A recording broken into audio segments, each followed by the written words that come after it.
Future और उसके example को देखेंगे। टेंस यानी काल, जो हम काम करते हैं उसके होने के टाइमिंग को जो बताता है वो टेंस होता है। यानी जो काम हम लोग रोते हैं, जागते हैं, सोते हैं, कुछ भी काम करते हैं, वो जो हो रहा है क्रिया, उसके होने के टाइमिंग को जो बताता है वो टेंस होता है। टेंस के 3 पार्ट्स होते हैं, प्रेजेंट, पास्ट, फ्यूचर। प्रेजेंट मतलब वर्तमान में जो काम हो रहा है, पास्ट मतलब जो काम बीत चुका, और फ्यूचर मतलब जो काम होगा, अभी हुआ नहीं है। अब इनके सबके 4 पार्ट होते हैं, present indefinite, present continuous, present perfect, present perfect continuous. उसी तरह पास्ट के 4 पार्ट्स होते हैं, past indefinite, past continuous, past perfect continuous. उसी तरह फ्यूचर के 3-4 पार्ट होते हैं, future indefinite, future continuous, future perfect continuous. अब इनके स्ट्रक्चर यानी इनके रूल्स क्या है, बनाने की कैसे उनका प्रयोग किया जाता है, और उनके एग्जाम्पल को हम देखेंगे। सबसे पहले प्रेजेंट इंडेफिनिट। प्रेजेंट इंडेफिनिट को बनाने के लिए सब्जेक्ट मतलब जो नाउन है, जो काम कर रहा है, प्लस वर्ब की फर्स्ट फॉर्म और उसके साथ यस या ईएस का प्रयोग, अगर और प्लस ऑब्जेक्ट। अब आते हैं इसके एग्जाम्पल पे। आई स्टडी इंग्लिश मतलब किसी इस्तेमाल का प्रयोग नहीं होता है, ही नोज इंग्लिश, वह इंग्लिश जानता है। ही सी इट जिसके साथ यस या ईएस का प्रयोग होता है। अब देखते हैं प्रेजेंट कंटिन्यूअस। प्रेजेंट कंटिन्यूअस मतलब जो काम लगातार चल रहा है, इसमें इसके वो है जो रहा है, रही है, रहे मतलब काम अभी चल रहा है, इसमें इन का प्रयोग होता है। अब सब्जेक्ट प्लस इज ए मार प्लस वर्ब की फर्स्ट फॉर्म प्लस इन और ऑब्जेक्ट, इसके रूल्स ये है, मतलब ये रूल्स इसके हैं कि किस तरह से इसका प्रयोग किया जाता है। I am studying English, he is studying English, यानी कंटिन्यूअस को बनाना बहुत ही इजी है, क्योंकि इसमें इज ए मार का एम का प्रयोग आई के साथ, इस का प्रयोग एक वचन के साथ और बहुवचन के साथ आर का प्रयोग होता है। अब आते हैं प्रेजेंट परफेक्ट। देखिए, चाहे वो कोई का भी प्रेजेंट का, फ्यूचर का या पास्ट का कोई भी परफेक्ट टेंस होता है, उसमें वर्ब की थर्ड फॉर्म लगती है, subject plus have plus verb की थर्ड फॉर्म प्लस ऑब्जेक्ट, और इसके आई हैव स्टडीड इंग्लिश मतलब स्टडी का थर्ड फॉर्म स्टडीड लगेगा। सी हैज आई के साथ हैव और ही सी इट इसके साथ हैज का प्रयोग होता है। अब आते हैं present perfect continuous.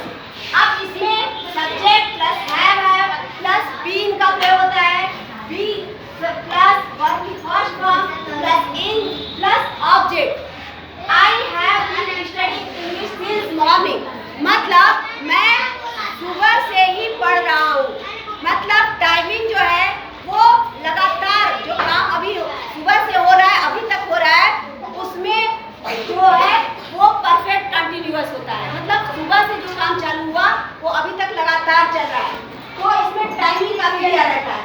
I have been studying English since morning, मतलब मैं इंग्लिश सुबह से ही पढ़ रहा हूँ।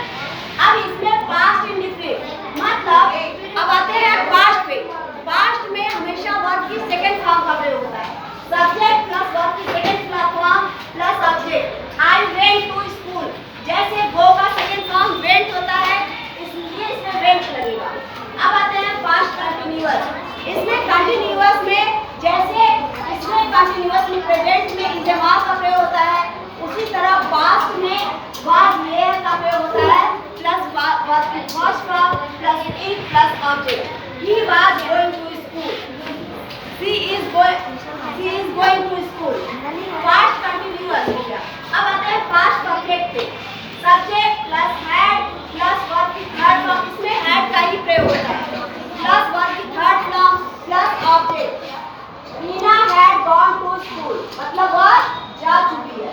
पास्ट परफेक्ट कंटिन्यूअस मतलब जो काम लगातार चल रहा है, चल रहा था। Subject plus had plus been plus verb की first form plus ing plus object. I had been going to school for last 4 years, मतलब मैं स्कूल लास्ट 4 years से जा रहा हूँ। अब आते हैं फ्यूचर में। फ्यूचर इंडेफिनिट मतलब फ्यूचर में जो काम होगा, अभी हुआ नहीं है। सब्जेक्ट प्लस इसमें विल सेल का प्रयोग होता है, प्लस वर्ब की फर्स्ट फॉर्म लगती है, प्लस ऑब्जेक्ट मतलब जो काम है।